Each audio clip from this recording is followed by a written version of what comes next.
Hi అండి, అందరికీ నమస్తే. నేను మీ Saraswati. Welcome back to my channel. ఇవాళ వీడియోలో ఎగ్ ఫ్రైడ్ రైస్ని ఎలా ప్రిపేర్ చేసుకోవాలో చూపించబోతున్నాను. మనకి స్పైసీగా తినాలనిపించినప్పుడు అప్పటికప్పుడు 10-15 నిమిషాలలో ఈ రెసిపీని అయితే మనం ప్రిపేర్ చేసుకోవచ్చు. తినే కొద్దీ తినాలనిపించే ఈ ఎగ్ ఫ్రైడ్ రైస్ని ఎలా ప్రిపేర్ చేసుకోవాలో చూసేద్దాం, వచ్చేయండి. వేడి వేడి రైస్ కానీ లేదా చల్లారినటువంటి రైస్ కానీ ఏదైనా పర్వాలేదు, ఏదైనా తీసుకోవచ్చు. కాకపోతే పొల్లుగా ఉండేలాగా చూసుకోవాలి.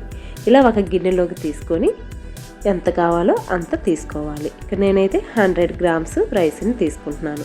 అలాగే దీంట్లో ఒక అర టీ స్పూన్ వరకు కారం, అలాగే కొద్దిగా సాల్ట్, ఇక్కడ గరం మసాలా ఒక స్పూన్ కూడా వేసుకొని అంతా కలిసే విధంగా బాగా కలుపుకోవాలి. ఇలా కలిపేసుకొని ఈ రైస్ని మనం పక్కన పెట్టేసుకోవాలి. ఒక ప్యాన్ తీసుకొని ఇక్కడ ఒక 4 టేబుల్ స్పూన్ వరకు ఆయిల్ని వేసుకోవాలి. ఇలా ఆయిల్ వేడైన తర్వాత మీడియం సైజు ఉల్లిపాయ ముక్కల్ని సన్నగా కట్ చేసుకొని వేసేసుకోవాలి. ఒక పచ్చిమిరపకాయని కూడా చిన్న ముక్కలుగా కట్ చేసుకొని వేసేసుకొని అలా కలుపుకోవాలి. తర్వాత ఒక చిన్న సైజు టమాటా ముక్కలను కూడా వేసేసుకోవాలి. టమాటా ముక్కలు త్వరగా మగ్గిపోవాలంటే కొద్దిగా సాల్ట్ని యాడ్ చేసుకుంటే సరిపోతుంది. ఈ విధంగా టమాటాలను కూడా మనము మగ్గించుకున్న తర్వాత కొద్దిగా పుదీనాని కూడా వేసుకోవాలి. తర్వాత ఇక్కడ మనం అల్లం వెల్లుల్లి పేస్ట్ని కూడా ఒక అర టీ స్పూన్ వరకు వేసేసుకోవాలి.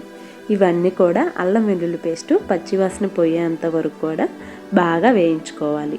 ఇలా పూర్తిగా వేగిన తర్వాత మనం దీన్ని ఇలా పక్కకు పెట్టేసుకొని దీంట్లో గుడ్లను తీసుకోవాలి. ఇక్కడ నేను తీసుకున్న రైస్కి 3 ఎగ్స్ని అయితే తీసుకున్నాను.